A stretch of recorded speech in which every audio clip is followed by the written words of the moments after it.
الحمد للہ وکفى والصلاة والسلام علی عباده الذین اصطفى اما بعد.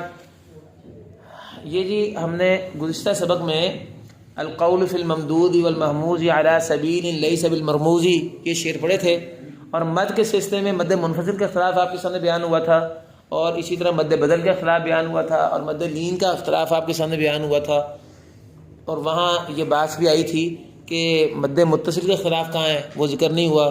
اس طرح مد لازم میں بھی تو مغاربہ کے ہاں جو ہے 3 مراتب ہے نا، صغرا، وسطیٰ اور کبریٰ.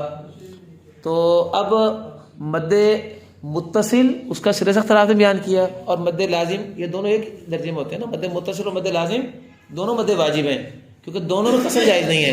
تو دونوں کے بارے میں کوئی بات بیان نہیں کی. ایک بات نمبر 2، مد منفصل میں قصر کن کے لیے ہے یہ بھی بیان نہیں کی. تو یہ ساری چیزیں جو ہیں اصل میں وہ جو درہ کے مقدمے میں اصول ہے نا، والشہرۃ تعتمد، کہ جو چیزیں قاریوں کے ہاں معروف ہوتی ہیں ان کو بیان کر کے پھر ٹائم نہیں ضائع کرتے کتاب پڑھنے والوں کا. تو یہ اسی طرح جو ہے، اور ہر کتاب میں امام شاطبی نے بھی نہیں کہا ویسے تو والشہرۃ تعتمد، لیکن باتیں وہاں بھی جو مشہور ہیں، جیسے مالک یوم الدین راوی ناصر، وہ مالک یوم الدین راوی ناصر ہے نا شاطبی کا شعر. اب وہاں یہ کب بتایا کہ مالک یوم الدین کو الف کے ساتھ پڑھو کہ الف کے بغیر پڑھو؟ وہ تلفظ سے نکل رہا ہے. تو تلفظ جس کو کہتے ہیں وہ شہرت ہی تو ہوتی ہے، اور کیا ہوتی ہے. تو اس طرح سے جو ہے درہ کے اندر تو باقاعدہ کہہ دیا کہ جو چیز میں بیان نہ کروں اور مشہور ہو تو وہ آپ اس میں شہرت میں جو چیز ہے وہ آپ وہیں سے لے لیں. اسی طرح یہ جو مسئلے ہیں نا، مد لازم کا اختلاف، مد متصل کا اختلاف، اور مد منفصل کا کسر کا مسئلہ وغیرہ، یا اور جو مسائل دیگر ہیں، وہ سارے شہرت پہ اعتماد کر کے چھوڑ دیے ہیں. اور شہرت کی تفصیلات دیکھنی ہو تو کتاب التعریف میں دیکھ لیں، کتاب التعریف میں دیکھ لیں. کتاب التعریف کے حاشیے میں نا شیخ محمد شریف صاحبی کی تحقیق سے چھپی ہے کتاب التعریف محمد شریف صاحبی کی. اس کے اندر ایک شعر ہے، یہ آپ کا تکمیل المنافق بھی شروع میں لکھا ہوا ہے جب آیا نا والذین یؤمنون بما انزل الیک وما انزل من قبلک، تو اس کے ذیل میں ایک شعر آپ کو یاد کر لینا چاہیے: کبریٰ لیوسف کذا العتقی وسطیٰ لمروز صغریٰ لمن بقی. یہ مشہور شعر ہے. کبریٰ لیوسف کذا العتقی صغریٰ، کبریٰ لیوسف کذا العتقی، کبریٰ لیوسف کذا العتقی، آپ بھی یاد کر لیں. کبریٰ لیوسف کذا العتقی، ہاں جی، وسطیٰ لمروز وصغریٰ لمن بقی، صغریٰ لمن بقی. کبریٰ جو یوسف کے لیے اور اسی طرح عتقی کے لیے، کبریٰ 6 حرکتیں، وسطیٰ لمروز وسطیٰ مرضی کے لیے، ولمن بقی. لیکن اس میں بھی ایک کمی ہے، اس میں بھی کمی ہے کہ اس میں مد منفصل کا اختلاف اگر بیان ہوا تو اس میں مرضی کی 2 وجہ ہونی چاہیے. یہ ویسے بتا رہے ہیں کہ یہ منفصل متصل دونوں کی بات ہو رہی ہے کہ توسط جب بھی ہونا ہے مروزی نے توسط کرنا 4 حرکتی، اور صغریٰ جو ہے وہ باقی ساروں کے لیے ہوگا. کبریٰ لیوسف کذا العتقی وسطیٰ لمروز صغریٰ لمن بقی. یہ شعر مشہور ہے، یہ محمد شریف صاحبی نے بھی لکھا ہے، آپ بھی اس کو یاد کر لیں. چلیں جی، اب آج ہم پڑھنے لگے ہیں، کیونکہ باب کا عنوان یہ تھا شعر نمبر 29 میں القول فی الممدود والمحموز. اب محموز کا مسئلہ جو ہے رہ گیا ہے، وہ آج ہم پڑھنے لگے ہیں. تو محموز کا باب کافی لمبا ہے. شاطبیہ میں محموز کا ایک باب حمزتین فی کلمہ ہے، دوسرا باب حمزتین فی کلمہ تعین ہے، اور حمزہ مفرد ہے، اور باب النقلی والا حرکت. 4 باب ہے. 4 بابوں سے متعلقہ ساری تفصیلات یہاں آئیں گی. اور میں پھر آپ کو یاد دلا رہا ہوں کہ جو 20 صفحے والا میرا ہے نا، 20 صفحے والا جو میں نے تیار کیا ہوا ہے، وہ 20 صفحے والا پہلے ضرور آپ پڑھ لیا کریں. میں ویسے آپ کو پڑھاتا نہیں ہوں، عام طور پر بتاؤں تو بات لمبی ہو جائے گی. 20 صفحے والی جو تفصیل ہے نا وہ سمجھ رکھنی چاہیے آپ کو. اس میں پوری تفصیل کے ساتھ پہلے مسئلہ سمجھ لیں وہاں سے کہ کیا ہے. یعنی اب مثلا حمزتین من کلمہ کی 3 صورتیں ہیں، پہلا حمزہ مفتوح، دوسرا مکسور ہو، دوسرا مفتوح ہو، دوسرا مضموم ہو. 3 صورتیں ہیں، انذرتہم، انا اور انذر. یہ 3 شکلیں ہیں نا. پہلے آپ وہاں سے اختلاف دیکھ لیں، اس کے بعد آپ یہاں سے شعر پڑھیں تو آپ دیکھیں گے کہ آپ کو بات سمجھ آ جائے گی پوری. اسی طرح حمزتین فی کلمتین کی بنیادی صورتیں 2 ہیں، حمزتین متفقۃ الحرکہ اور حمزتین مختلفۃ الحرکہ. حمزتین متفقۃ الحرکہ کی 3 صورتیں ہیں، مفتوحتین، مضمومتین، مکسورتین. اور مختلفۃ الحرکہ کی 6 صورتوں میں سے 5 قرآن میں آئی ہیں، 1 سورہ قرآن میں نہیں آئی. 5 جو قرآن میں آئی ہیں وہ کون کون سی ہیں؟ جاء امہ اور تفیع الہ، ایک شکل تو یہ ہے 2 شکلوں میں سے. اور نشاء و سبنا اور اسماء ابیتنا 2 شکلیں یہ ہیں، یہ دوسری صورت ہے. اور تیسری یشاء الہ، 5 صورتیں ہو گئی. اور جب چھٹی تھی وجد من الماء امتن، وجد من الماء امتن، یہ شکل قرآن میں نہیں آئی، لیکن قرآن پاک میں اس کی اصل آئی ہے وجد علیہ امتن من الناس یسقون، ہے نا، تو علیہ کا مرجع پیچھے ماء ہے، تو وجد علی الماء امتن، اگر وہ ضمیر کا مرجع اللہ تعالیٰ بول دیتے تو وجد علی الماء امتن، تو وہ چھٹی شکل بن جانی تھی۔ تو بہرحال 5 شکلیں اس کی آئی ہیں۔ اب وہ 8 صورتیں ہیں نا، پہلے آپ اپنا وہ جو چھوٹا سا مذکرہ تیار کیا 20 صفحوں کا، اس میں سے آپ اس کا ان ساری چیزوں کو حکم پڑھ لیں، اس کے بعد جب شعر پڑھیں گے تو آپ کو سمجھ آئے گا۔ ہے مذکرہ آپ کے پاس؟ اچھا، تو بہرحال اب ہم جو ہے شروع کرتے ہیں سب سے پہلے حمزتین فی کلمہ کو، تو کہتے ہیں وخصص البدل فی المفتوحتین بکلمۃ لیوسف من دون مین المفتوحتین، مین قافیے جوڑے ہیں۔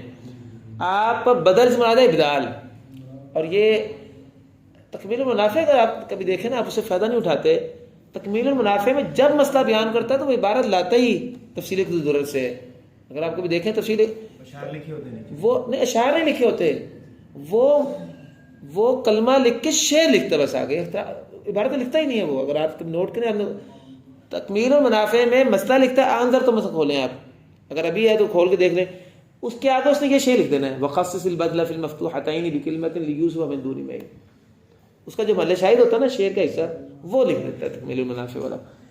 تو آپ ابدال، اب یہ بدل بولا نا انہوں نے تفسیری کے درر والوں نے، اس لیے اصطلاحات میں اشرا نافیہ میں ورث کے ابدال کے لیے لفظ بدل مشہور ہے، چونکہ یہ لفظ بدل بول رہے ہیں۔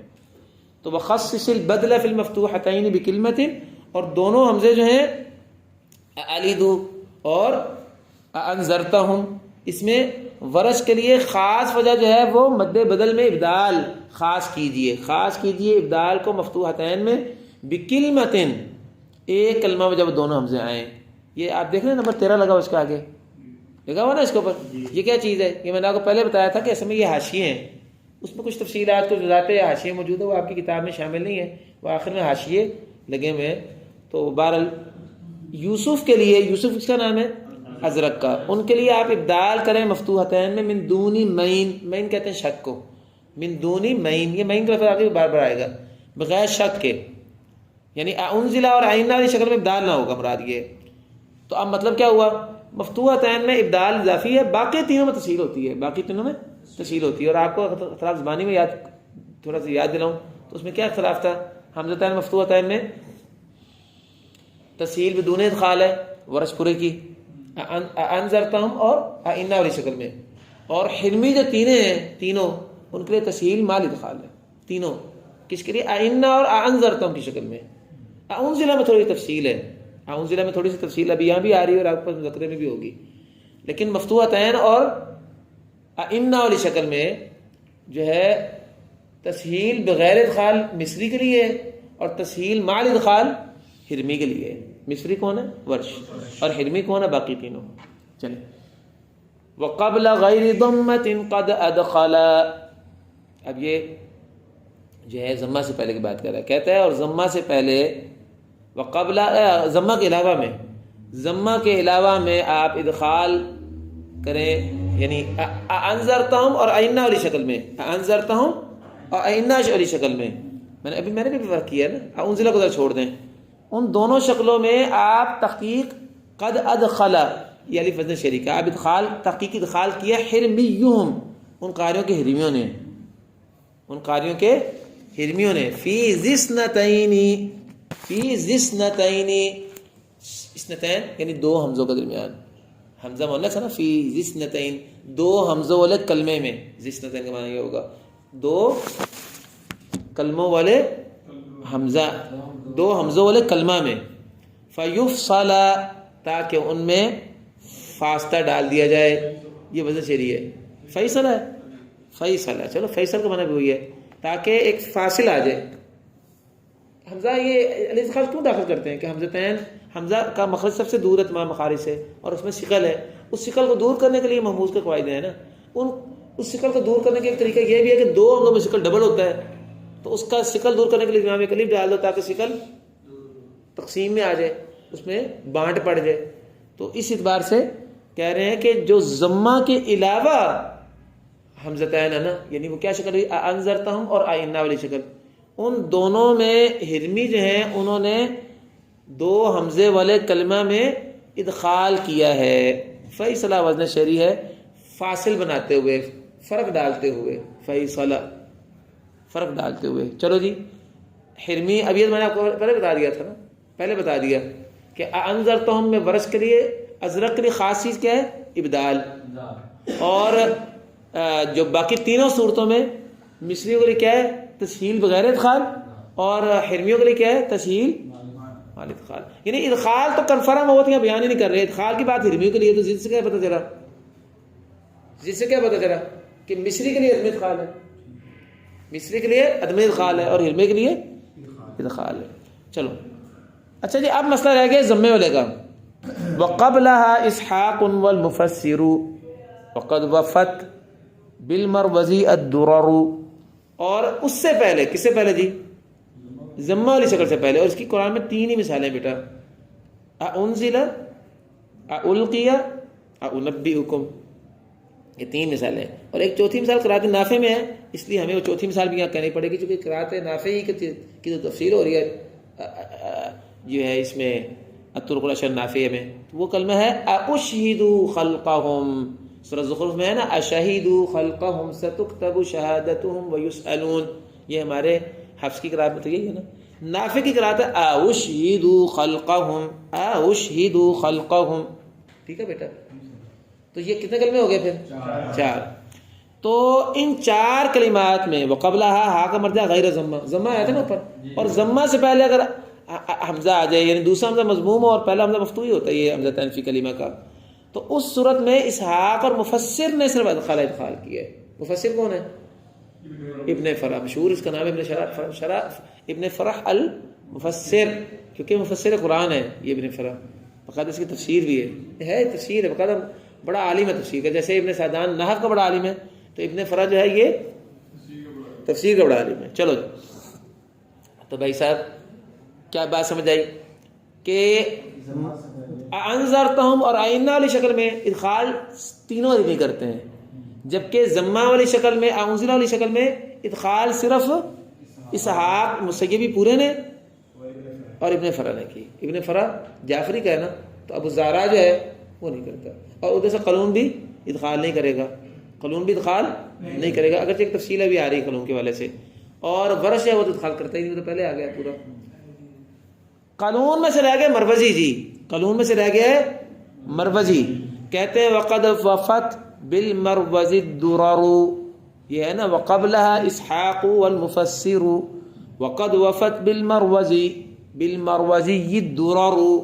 درر سمرا درر لوا میں، اور تحقیق پورا بیان کر دیا ہے. مروزی کے لیے درر نے اختلاف، یعنی مروزی کا اختلاف درر میں دیکھ لیں.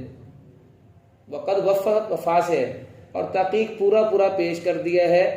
مروزی کے لیے درر اللوامے نے اختلاف، یعنی جو اختلاف مروزی کے لیے درر اللوامے میں بیان ہوا نا وہ آپ لے لیں. اور یہ شاطبی میں بھی آپ کو بتاؤں اسی طرح ہی ہے، کیونکہ شاطبی میں بھی ابن نشید کا طریقہ ہے، یہاں بھی ابن نشید ہے درر اللوامے میں. اور وہ یہ ہے کہ اس کے لیے دو وجہ ہیں جی، تسہیل مال ادخال اور تسہیل بلا ادخال. لکھ لیں، یہ اوشیدو کی بات ہے جی، صرف اوشیدو کی بات ہے، باقی کا کوئی مسئلہ نہیں ہے. اس میں دو وجہ ہیں.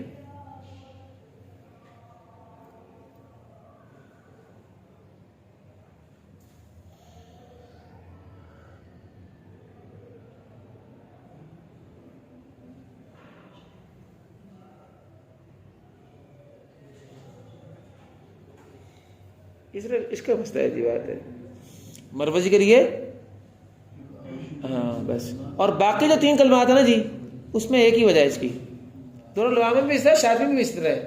شاطبی میں بھی اس طرح ہے. شاطبی میں شعر ہے نا، مد کا قبل الضم لبا حبیب خلفی میں نہیں ہے، اس کا شعر اور ہے. ایک منٹ، شاطبی کا شعر جو ہے نا وہ در دیر ہے نا. شاطبی میں جب آپ دیکھیں تو ضمہ میں اس کی ایک ہی وجہ قلم کی.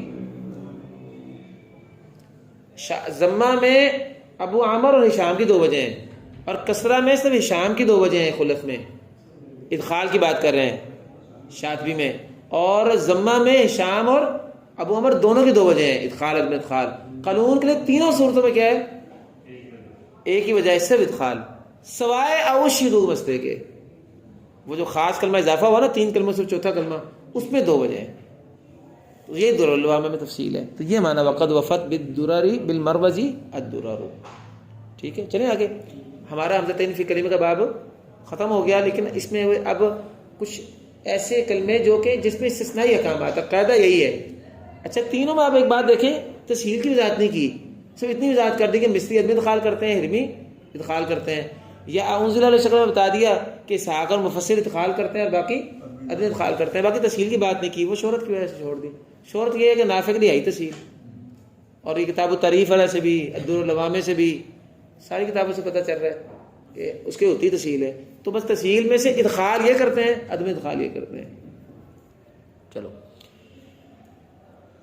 اچھا جی، اب شعر 35 کو ذرا دیکھیں. ائمتن، یہ ایک اضافی کلمے میں آگے کچھ حمزتین فی کلمہ میں کچھ کلموں کا بھی مسئلہ ہے. اگر آپ میرا یہ تفصیل دیکھیں گے نا، جو میرا وہ جو 20 صفحے کا مذکرہ دیا آپ کو، اس میں یہ زائد کلمے جو قاعدے سے مستثنی ان کا ذکر بھی ہے. ائمتن کا مسئلہ یہ تھوڑا سا خاص ہے.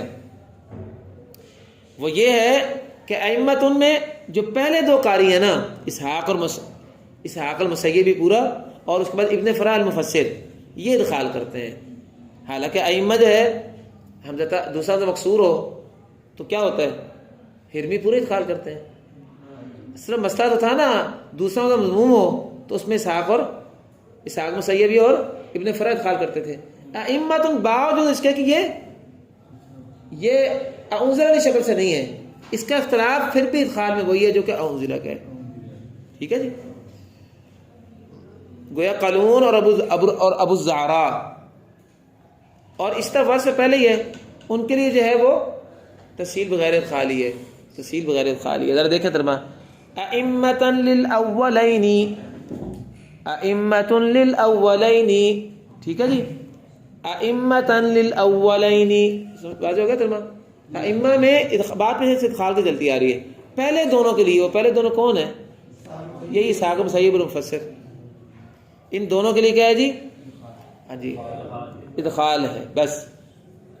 اچھا اس کے بعد کہتے ہیں والخبر للعتقی فی ذی ثلاث اشتہر. اب ایک نیا مسئلہ ہے، یہ بھی باب الحمزتین فی کلمہ اگر آپ شاطبیہ کھول لیں تو اس میں مسئلہ ہے. یہ جو 2 کلمے ہیں قرآن پاک میں، اس میں 3 حمزے آئے ہیں، آمنتم اور آلیہتنا. آمنتم اور آلیہتنا. آپ کو یاد ہے آمنتم سورۃ طٰہٰ میں، شعراء میں، اعراف میں اس کا اچھا خاصا اختلاف ہے، شاطبیہ میں، باب الحمزتین فی کلمہ میں. تو اس کے اندر جو ہے خبر پڑھنے والے وہاں اشرا صغریٰ میں پہلے کون تھے؟ حفص تھا، تینوں صورتوں میں نہیں، غالباً طٰہٰ میں پڑھتا تھا. اور اس کے بعد جو ہے رویس تھا اشرا درہ میں، ثلاثہ میں. یہاں آ کے عتقی جو ہے اس کے لیے ایک مسئلہ بن گیا کہ عتقی جو ہے اس کے لیے ایک وجہ خبر کی بھی ہے. عتقی کے لیے ایک وجہ خبر کی بھی ہے. ٹھیک ہے جی. عتقی جو ہے وہ خبر سے پڑھتا ہے اور باقی سارے قراء استفہام سے پڑھتے ہیں. باقی استفہام کے بعد باقی اختلاف جو ہے اس کے مطابق ہے. اور وہ اختلاف آپ کو پتہ کیا ہے؟ حمزتین 3 حمزے کر اکٹھے آ جائے تو ادخال کا اختلاف نہیں ہوتا، وہ یہاں بھی نہیں ہوگا. وہ مسئلہ آپ کو بنتا ہے. باقی ساری چیزوں میں اصل شاطبی کو رکھیں آپ، چونکہ آپ نے درر العوامہ تو پڑھی نہیں، تو جو درر العوامہ میں تفسیر ہے وہ وہی جو شاطبی میں. تو شاطبی میں بات آئی ہے کہ آل آنا آل ذکر میں اللہ والی شکل میں بھی ادخال نہیں ہے. اور اسی طرح آمنتم جو اور 3 حمزے ولا بحیث ثلاث یتفقنا تنزلا، کیا اس طرح کر کے شعر ہے شاطبی کا، وہاں بھی نہیں ہے. تو لیکن اب فرق جو ہے ایسے بتانا ہے آپ کو، اور وہ کیا ہے کہ عتقی کیا کرتا ہے؟ وہ خبر کے ساتھ پڑھتا ہے، اور باقی قاری جو ہے وہ کس کے ساتھ پڑھتے ہیں؟ وہ استفہام کے ساتھ پڑھتے ہیں. تو یہ ہے والخبر للعتقی فی ذی ثلاث اشتہر. واضح. اور خبر کے ساتھ عتقی کے لیے پڑھیں فی ذی ثلاث، 3 حمزوں والے کلمہ میں. اور یہ کلمے کتنے ہیں قرآن میں؟ 2 ہی ہیں، آلیہتنا اور آمنتم. آمنتم 3 صورتوں میں، اور آلیہتنا سورہ زخرف میں آتا ہے. اشتہر یہ مشہور ہوا ہے عتقی سے. تو بھائی یہاں سے جب دیکھ رہے ہیں آپ شعر نمبر 35 کو، تو صاف پتہ کیا چل رہا ہے کہ عتقی کے لیے ایک ہی وجہ ہے، 2 وجہ نہیں، مجھے غلطی لگ رہی ہے، ایک ہی وجہ ہے. مذکرہ میں بھی دیکھ لیں ایک ہی وجہ ہے، اور وہ کیا ہے؟ خبر. جیسے حفظ پڑھتا ہے خبر سے، تو خبر یا روایت پڑھتا ہے خبر سے پڑھیں عتقی کے لیے، بس یہ فرق ہے. ورنہ جو ہے شاطبی میں اگر آپ دیکھیں تو ورش کے لیے خبر نہیں ہے، ورش کے لیے خبر ہے ہی نہیں ہے. خبر کا خطاب تو یہ حفظ کے لیے تھا یا روایت کے لیے تھا. ورش نافع کے لیے جو ہے وہ خبر نہیں تھی، لیکن یہ چونکہ خلاف قاعدہ عتقی کا مسئلہ آ گیا اس لیے انہوں نے بیان کر دیا. اور باقی 9 کے 9 ترک میں کیا ہے؟ استفہام. اور وہ جو بات میں نے آپ کو پہلے کہہ دی ہے کہ الآن ذکرینی اللہ ایک، اور دوسرا جہاں 3 حمزے اکٹھے ہو جائیں اس کی شکل کیا ہے؟ آلیاتنا اور آمنتم. ان میں ادخال کا اختلاف نہیں ہوتا، چنانچہ وہ اختلاف اپنی جگہ پہ حقیقت ہے، وہ شاید بھی کے اصل سے نکل رہا ہے. تو بس ہم یہیں رک جاتے ہیں، یہاں باب الحمزتین فی کلمہ ختم ہو گیا ہے. کل جو ہے شعر میں 36 سے ہم باب الحمزتین فی کلمتین جو ہے وہ انشاءاللہ شروع کریں گے. وآخر دعوانا ان الحمد للہ رب العالمین.